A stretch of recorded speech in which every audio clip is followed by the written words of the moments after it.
you, Dr. Kasra. And good morning, everyone. Somebody for good evening. Thank you for joining this session.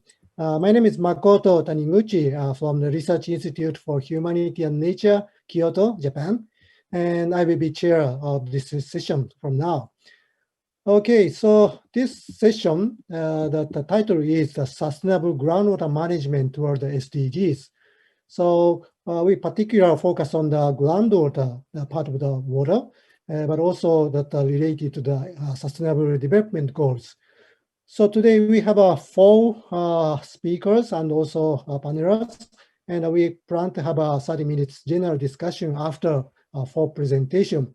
So maybe, that after listening the each talk, you can make any question during the talk in the chat box, and we can answer at the end the discussion, general discussion time. So I'm gonna start from my talk. May I share the PowerPoint presentation?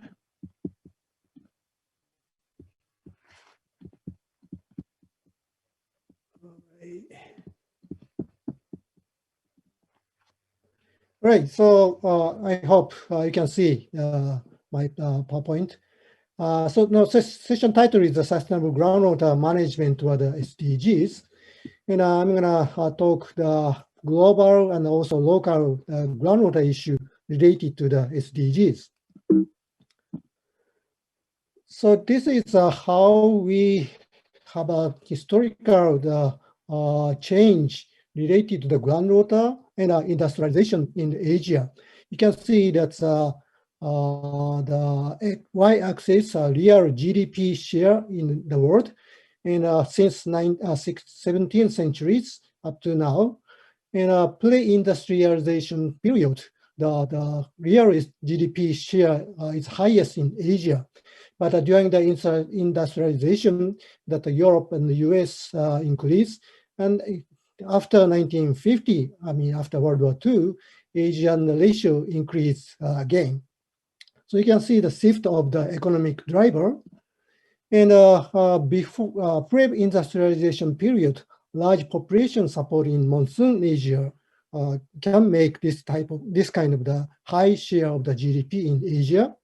But in industrialization period, global economy rise by fossil fuel, and energy transition to the fossil fuel and the economic boom in Asia occurred after World War II.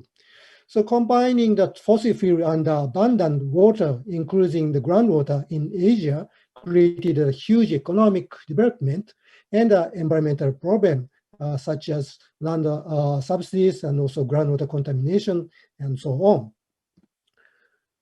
And if we look at another historical revolution, such as Green Revolution and the groundwater issue and related to the food.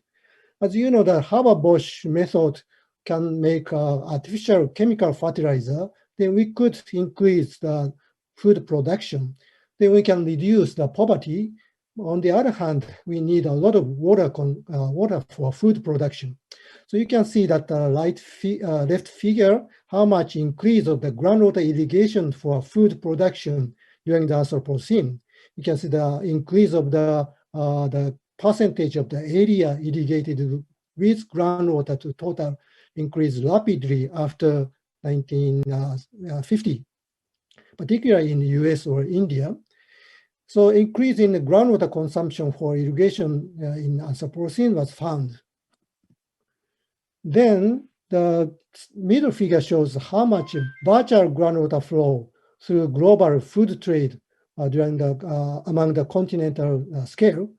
And you can see that a lot of virtual groundwater trade occur from Asia to Africa or other area, and also that from other continents to Asia. Then we found acceleration of the groundwater depression occurred, which was 12 billion ton per year 1960, but it increased up to 28 billion ton per year 2000. So the big groundwater depression occurred globally. The third issue is urbanization and the groundwater energy food nexus.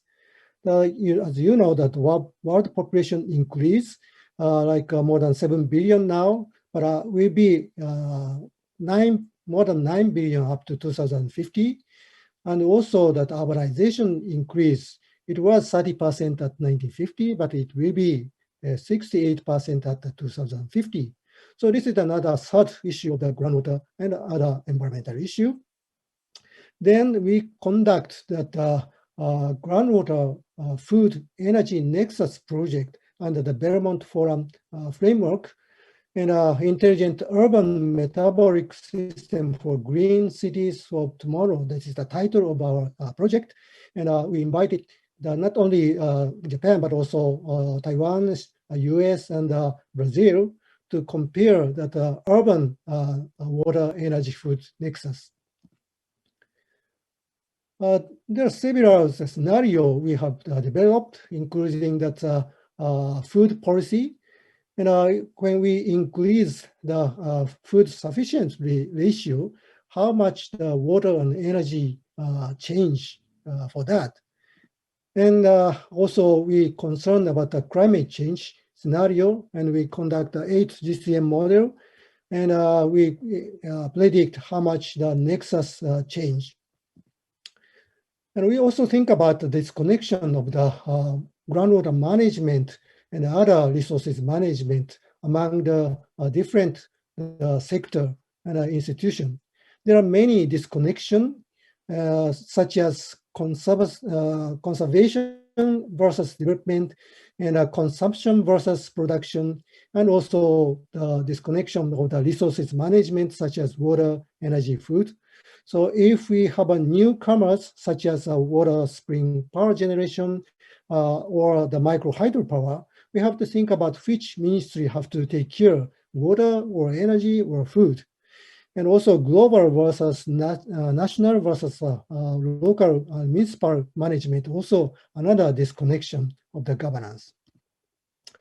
So we adopt a nexus approach for system dynamic, and we care about the trade-off synergy between resources, including the groundwater, and a society, economy, environment, local, national, global, and past, present, future toward the SDGs. And we collect all type of the data related to the social, economy, environment, food, energy, water, and the climate change data too.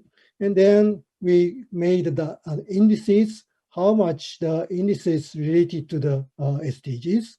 And we can see that the bottom left figure, that the indices of the sea water, sea means social and environmental economy. And the second one is sea energy, and the sea food, and sea land, and the sea SDGs, the right top figures. So warmer color shows less sustainability, and blue color shows more sustainability in terms of the sea nexus indices. And I want to share that one case study, that recovery of the lost synergy of the groundwater energy food nexus, which has happened in the Kumamoto city in the Kyushu Island in Japan. And Kumamoto city depends on the 100% of the groundwater as water resources, which is recharged at the upstream of the basin, which is out of the Kumamoto city. And recently, groundwater depression occurred in Kumamoto cities.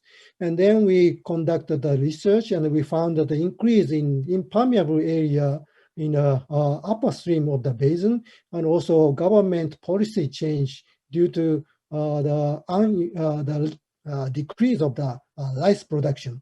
So it caused the decrease of the groundwater recharge rate in the upstream recharge area. So Kumamoto city decided to have a transboundary governance of the groundwater, and Kumamoto city pays subsidies to the farmer who recharge water into the paddy field, which located outside of the Kumamoto city. Then the groundwater in the Kumamoto city recovered, and also they could use the groundwater other water resources. So this case, the nexus synergy is rice production with the groundwater recharge in upstream, as well as the groundwater use in downstream without any additional energy for water allocation. So once Kumamoto City lost this nexus synergy, but now they recover with a transboundary groundwater governance. So this is a summary of my talk. And food and industrial material goods which consume the groundwater are globally traded. Then a distant area and a country are indirectly connected with the groundwater footprint. Therefore, groundwater issue is not only a local issue, but also global issue. So for achieving the sustainable development goals, it's important to manage groundwater as nexus, which connect direct and indirect local and global water, energy, food, and economy, environment, and society. And thirdly, increasing efficiency of the groundwater use makes reduction of the energy consumption. Then it creates a synergy among the water and energy for carbon neutrality and a sustainable groundwater management. A good practice such as Kumamoto with synergy of the nexus and transboundary governance of groundwater is important for achieving SDGs, not only locally, but also globally. Okay, that is my talk. And I hope I could keep the time of the presentation. Thank you so much for your attention. And